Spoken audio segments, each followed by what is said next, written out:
সংসার সুখের হয় রমণীর গুণে, এই কথাটা কিন্তু আমরা প্রত্যেকেই জেনে থাকি।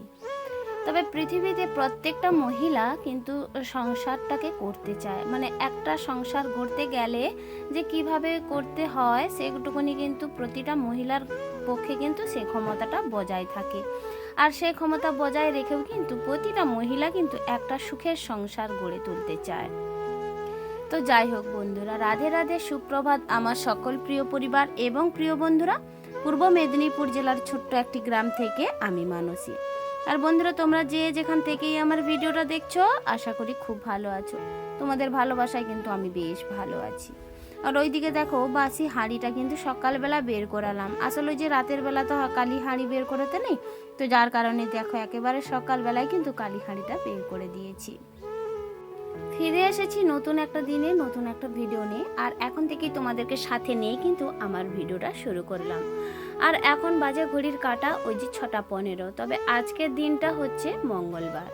তো চলো ওইদিকে দেখো হাঁড়িটা কি করলাম, ঘাটে ডুবি দিয়ে এসে কিন্তু আমি রুমে চলে এসেছি। তবে রুমে এসে দেখো যে কাজটা আগে করণীয়, বিছানটা কিন্তু ঝেড়ে নিলাম। তবে সববার প্রথম কিন্তু আমি রুম পরিষ্কার করি না, কখনোই করি না। মানে ঘর দুয়ার ঝাঁট দেওয়ার থাকলে ওটাকেও দিয়ে দিই, তারপরে রান্নাঘরটাকেও পরিষ্কার করে নিই। তারপরে কিন্তু নিজের রুমে এসে জানালা পর্দাগুলো খুলে তারপরে পরিষ্কার পরিচ্ছন্ন ঝেড়ে পুছে নিই। তবে কি জানো তো, সকালবেলা ঘুম থেকে উঠেই কিন্তু ঝাড় দিতে হয় ঘর দুয়ার। কারণ বাইরে বেরানোর আগে কিন্তু যারা বেরায় পুরুষ মানুষরা তারা তো বেরিয়ে যায়, তো তার আগে কিন্তু ঘর দুয়ারগুলো ঝাঁট দিতে হয়। তো যার কারণে এই রীতি নিয়ম মেনে কিন্তু আমরা করে থাকি। তবে আজকের ঘর দুয়ারটা কিন্তু আমার বড় যা দিয়েছিল, তো যার কারণে কিন্তু আর ঝাড়টা দিতে হলো না। তো ওইদিকে আমি কিন্তু বাকি কাজগুলো সেরে এখন রুমে চলে এসেছি। এসে কিন্তু রুমটাকে পরিষ্কার করে নিলাম। আর বাকি এইটুকুনি রুমটা একটু ঝাড় দিয়ে দিলেই কিন্তু কাজটা আমার শেষ হয়ে যায়। তো তারপরে কিন্তু ওই যে শরবত আছে, শরবত খেয়ে তো চান টান করার অনেক কাজ আছে। তবে আমি যে বললাম সংসার সুখের হয় রমণীর গুণে, এই কথাটা একদম বাস্তব। মানে মহিলাই পারে কিন্তু একটা সংসারটাকে সুষ্ঠুভাবে আঁকড়ে রাখতে, আবার একটা মহিলাই কিন্তু সংসারটাকে ভেঙে চুরমার করে দিতে পারে। কি তাই না বন্ধুরা? তবে আমার সংসার কিভাবে সুস্থ থাকবে বা সুখের হবে সেটা কিন্তু প্রয়োজন কিন্তু আমারই। কারণ একটা মহিলার হাতে কিন্তু সমস্ত জিনিস, রান্না বান্না থেকে শুরু করে ঘর গোছানো থেকে শুরু করে হাট বাজার থেকে বা কিভাবে পরিচালিত করব, এসব কিন্তু একটা মহিলার কাছেই কিন্তু সেটা সম্ভব। তবে কোনো মতেই একটা পুরুষ মানুষের ক্ষেত্রে সেটা সম্ভব না। তো যার কারণে খনার বচরা কিন্তু সত্য করে গিয়েছে যে সংসার সুখের হয় রমণীর গুণে। রমণীকে অবশ্যই ঠিক থাকতে হয়। চলো ওইদিকে আবার দেখো শরবতটা যে ভিজে রেখে দিয়েছিলাম, ওই যে মেয়েটা চলে এসেছে একটু শরবত খেতে, খুব জোর করে ওকে কিন্তু খাইয়ে দিলাম। ও কোনো মতেই কিন্তু শরবতটা খেতে চাইছিল না। তবে বলছিল একটাই কথা, যে আমি যদি ভিডিওর মধ্যে থাকি তাহলে শরবতটা খেয়ে নেব। তবে বাচ্চা মানুষের মন রাখতে ওর জন্য একটু ভিডিও ওকে করেও দিলাম সকালবেলাটা। তো তারপরে দেখো আমি কিন্তু শরবতটা খেতে বসে পড়েছি। তবে 1 গ্লাস শরবতে আমি কিন্তু কোনো দিনই খাইনি, যে 2 গ্লাস পুরো শরবত খেয়ে ফিনিশ করে দিলাম। তো এইভাবেই কিন্তু সকালবেলাটা শরবত বলো আর জল বলো খেয়ে কিন্তু তো তারপরে চান করতে যাই। ওইদিকে আবার চান করতে যাওয়ার আগে জানো তো, আমি আজকে ভাবলাম একটু মাথাটায় না তেল মেখে নিই। কয়েকদিন ধরে তেল মাখা হচ্ছিল না, তো আজকে কিন্তু দেখো আমি তেল মাখতে বসে পড়েছি। তবে আজকের ভিডিওটা তোমাদের একটু হলে ভালো লাগবে, আর তোমরা আমার পাশে থেকো, এবং যদি ভিডিওটা ভালো লেগে থাকে তাহলে একটা কমেন্ট করে জানিও কিন্তু। আর তোমাদের ভালোবাসা এবং একটা সাপোর্ট কিন্তু আমার ভীষণ প্রয়োজন। আর তোমাদের কমেন্ট কিন্তু আমার পরবর্তী ভিডিও বানাতে কিন্তু আমাকে বেশ আগ্রহী করে তোলে। যাই হোক, ওইদিকে দেখো আমি কিন্তু চান টান করে চলে এসেছি, পুজো টুজো একেবারে দিয়ে তারপরে বসে পড়েছি চায়ের আসরটা নিয়ে। তবে চা বসিয়ে দিয়েছি, আর দেখো চা করা হয়ে গিয়েছে। তবে চাটা আজকে একটু যেন আন্দাজ পেলাম না। আসলে কি বলো তো, ওই যে কোনো দিন তো আমি একা কোনো দিন চা খাই না, কেউ না কেউ থাকে, তো আজকে কিন্তু একা খেলাম, তো আন্দাজটা পেলাম না। তবে একটু চাটা বেশিও হয়ে গিয়েছিল। তবে পরে আবার কিন্তু ওই চাটা গরম করেও কিন্তু খেয়ে নিয়েছিলাম, আর কোনো মতেই রাখলাম না। তবে একটা রুটি দিয়ে একটু চা খেয়ে নিলাম। তো কারণটা কি বলতো, তো ভাত খেতে পারছি না। ওই যে 11:30টার মধ্যে আমি ভাতটা খাই, তো ওই কারণে সকালবেলা খুব একটা বড় টিফিন আমি করি না, হালকার উপরে করে নিই। তা না হলে একেবারেই কিন্তু ভাত খাওয়ার চাহিদা থাকে না। তো কয়েকদিন আগেই কিন্তু এই সব মুছা করেছিলাম। তবে কি জানো তো, এখন যেহেতু গরমকাল পড়ে, তো এখন গরমকালের জন্য ফ্যান চালাতে হচ্ছে বাড়িতে। আর ফ্যান চালালে জানো তো পুরো আসবাবপত্র কিন্তু ধুলোয় ভরে যায়।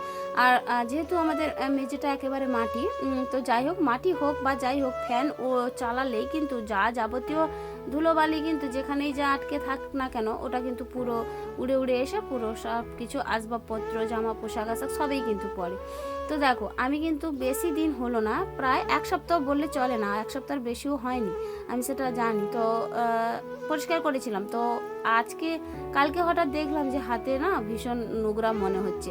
তবে ফাইনালি আজকে ভাবলাম যে না, আজকে একটু আসবাবপত্রগুলো পরিষ্কার করে নিই। তবে ওইদিকে কিন্তু ভীষণ তাড়া আছে রান্না করা। তবে চা খেয়ে আর দেরি না করে একটু না বসে চলে এসেছি কিন্তু এই দেখো, আমি কিন্তু আসবাবপত্রগুলো পরিষ্কার করে নেওয়ার জন্য। তাহলে চলো, আগের দিনের ভিডিওতে যে সকল দিদিভাইরা আমায় সুন্দর সুন্দর কমেন্টগুলো করেছো তাদের একটু কমেন্টের উত্তরগুলো দিয়ে দিই। ওইদিকে আবার সোমা দিদিভাই কমেন্ট করেছো, আমরা মধ্যবর্তী ঘরের বউরা বিলাসিতা করার আগে সংসারের কথা ভেবে বসে থাকি, যে 2 টাকা নিজের জন্য খরচ করব, থাক সংসারের কোনো কাজে লাগবে। আমিও কিন্তু এই ভাবনা ভেবে থেকেই কিন্তু কাজ করে থাকি, নিজের কোনো কিছু সুখ আহ্লাদ বজায় রাখতে পারলাম না। তবে দিদিভাই তোমাকে জানাই অনেক অনেক ধন্যবাদ ভিডিওটা দেখে এত সুন্দর একটা কমেন্ট করার জন্য। গুলগুলি থেকে কমেন্ট করেছো, তো আমি নামটা ঠিক বললাম না ভুল বললাম, যদি তুমি ভিডিওটা দেখে থাকো তাহলে একবার কমেন্ট করে জানিও।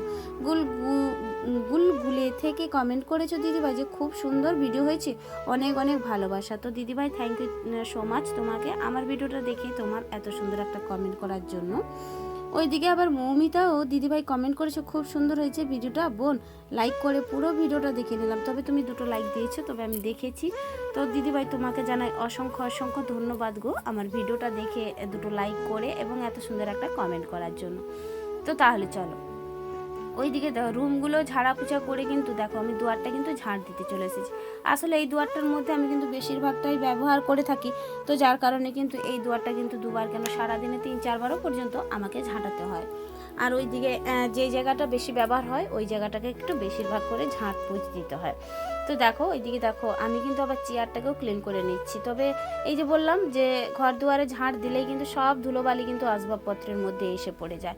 তো ভাবলাম যে না, আজকে যখন একটু পরিষ্কার করলাম পুরো রুমের জানালা কভারগুলো, তাহলে বাইরেরগুলো একটু করব না কেন, এই ভেবে দেখো আমি কিন্তু এখন চলে এসেছি। যাই হোক বন্ধুরা, যে সকল বন্ধুরা আমার ভিডিওর মধ্যে আজকে প্রথম ভিডিওটা দেখছো, তো তোমাদেরকে জানাই অসংখ্য ধন্যবাদ, কারণ তোমাদের মূল্যবান সময়টুকু আমার ভিডিওর মধ্যে অপচয় করার জন্য। তবে জানাই একবার, যদি ভিডিওটা তোমাদের একটু ভালো লেগে থাকে তাহলে একটা লাইক এবং একটা কমেন্ট করে জানিও। তবে ভিডিওটা যদি আরও ভালো লাগে তাহলে একটা শেয়ার করে দিও।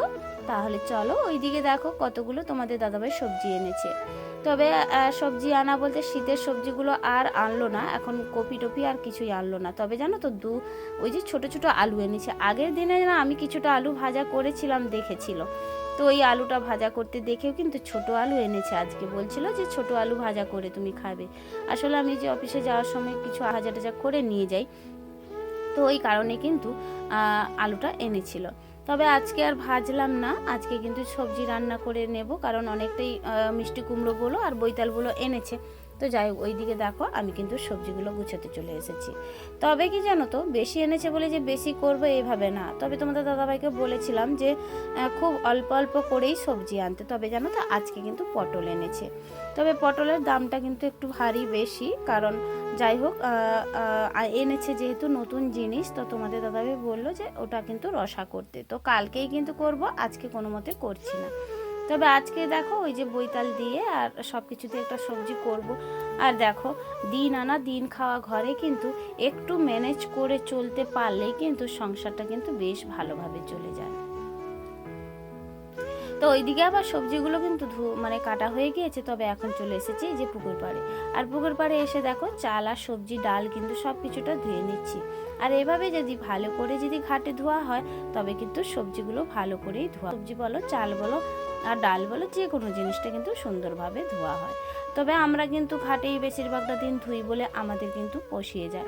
তুলা জলে কিন্তু একদম কোনোভাবেই কিন্তু আমার পোষায় না। তবে যাই হোক, পুকুরটা থাকলে কিন্তু ভীষণ উপকারী, কাচাকুচি থেকে শুরু করে ধোয়া পাগলা থেকে শুরু করে সব কিছুটাই।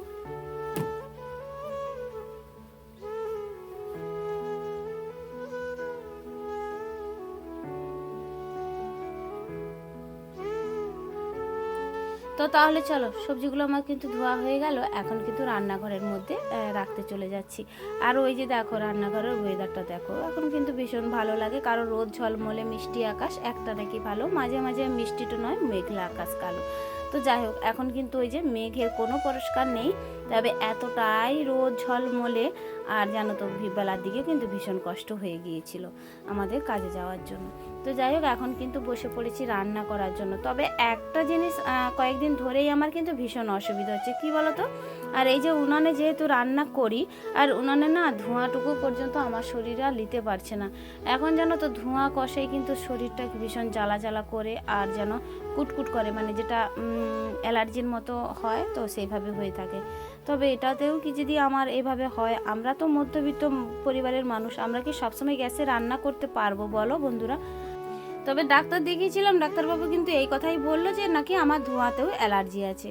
তো যাই হোক, ওটা ভাবলে হবে না, তো আমাকে কিন্তু কিছুটা ম্যানেজ করতে হবে। মানে যখনই আমি উনানটা ধরাবো তখন ভাবছিলাম যে বাইরে বেরিয়ে যাব, বলেছিল যে উনানটা ধরানোর সময় তো বেশি ধোঁয়া হয়, ওই ধোঁয়াটা থেকে বঞ্চিত থাকতে। তো আমি দেখো আগ পাক করছিলাম ওই জ্বালানিগুলো দিয়ে কিন্তু বাইরে বেরিয়ে যাওয়ার জন্য।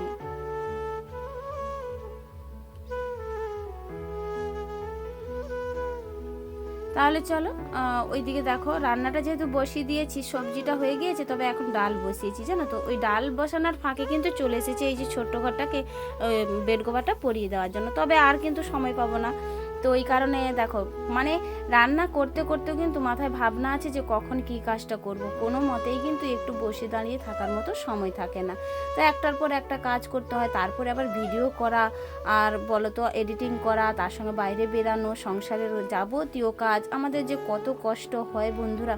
যারা আমরা এই যে প্রফেশনাল লাইনে এসেছি ইউটিউবে, তো তারাই কেবলমাত্র জানি বলো। তো যাই হোক, দেখো ফাইনাল লুকটা রুমের। রান্নাবান্না এইমাত্র কমপ্লিট করে উঠলাম, আর ভীষণ গরম লাগছে। রান্নাঘরটা তো না ধোঁয়া পাস হয় না খুব একটা ভালো মতন। তো যাই হোক, ভীষণ গরম লাগছে। চলো আজকে কি রান্না করলাম একবার দেখিয়ে দিই। তো আজকের মেনু করেছি প্রথমেই, এই দেখো বেগুন পোড়া। একটা বেগুন পোড়া নিয়েছি, আজকে যেহেতু মঙ্গলবার, তো পোড়া জিনিসটা খেলে খুবই ভালো, তো যার কারণে একটা বেগুন পোড়লাম, বেশি পোড়লাম না। আর করেছি দেখো টমেটো দিয়ে ডাল। দাঁড়াও হাতটা একবার ধুয়ে নিই, তারপরে সবজিটা দেখাচ্ছি। আর সবজি করেছে এই যে বৈতাল দিয়ে, বাঁধাকপি দিয়ে, বিম আলু এবং সয়াবিন বড়ি দিয়ে একটা তরকারি হয়েছে। তো দেখতে খুবই সুন্দর লাগছে, খেতে কেমন হচ্ছে বলতে পারছি না, কারণ এখনো খাওয়া হয়নি। আর আলাদা রেখেছি এই কারণে, একটু সবজি না অফিসে নিয়ে যাব, আর আমার বান্ধবী আবার মুসুর ডালের ছোঁয়াটাও খাবে না, তো যার কারণে এই যে দেখো আলাদা রেখেছি। তো এটা একটু সবজিটা নিয়ে যাব, ওখানে মুড়ি টুড়ি দিয়ে খাওয়া হবে। তো এই হচ্ছে আজকের মেনু। আর ওইদিকে তো ভাতই আছে, ভাতটা এইদিকে রেখে দিয়েছি। আর দেখো পুরো রান্নাঘর পরিষ্কার করে লাতা টাতা দিয়ে দিয়েছি, আর ঝাঁটিয়ে জল টল ছড়া দিয়ে দিয়েছি। এবারে তোমাদের দাদাভাইকে ফোন করব, আর ফোন করা হয়ে গেলে এসে খাওয়া দাওয়াটা সেরে বেরিয়ে যাব। একেবারে বিকেলে তোমাদের সামনে আবার ফিরে আসছি। এখনের মতো স্টপ রাখলাম। বন্ধুরা, তোমাদের দাদাভাইকে ফোন করেছিলাম মানে খাওয়ার জন্য, এইমাত্র এলো। তো দেখো আবার কি নিয়ে এসেছে। আমি বিস্কিট আনতে বলেছিলাম, এই চা দিয়ে বিস্কুটটা শেষ হয়ে গিয়েছিল, তাই এই যে দেখো 2 প্যাকেট বিস্কুট এনেছে, এই যে টোস্ট বিস্কুট। আর এই টোস্ট বিস্কুটগুলো জানো তো চা দিয়ে খেতে ভীষণ ভালো লাগে, আর আমার কিন্তু ভীষণ ভালো লাগে। আর তার সঙ্গে দেখো একটা বাঁধাকপি এনেছে, এটা বের করলাম না ব্যাগের মধ্যে, এই দেখো। তবে আগে যে বাঁধাকপি একটা ছিল, ওটাতে আজকে সবজি রান্না করে নিয়েছি, আর কোনো বাঁধাকপি নেই, পরে আবার একটা বাঁধাকপি নিয়ে এলো। তবে এই বিস্কুটগুলো খুবই ভালো হয়েছে, 2 প্যাকেট এনেছে, এটা কিন্তু রেখে দিচ্ছি।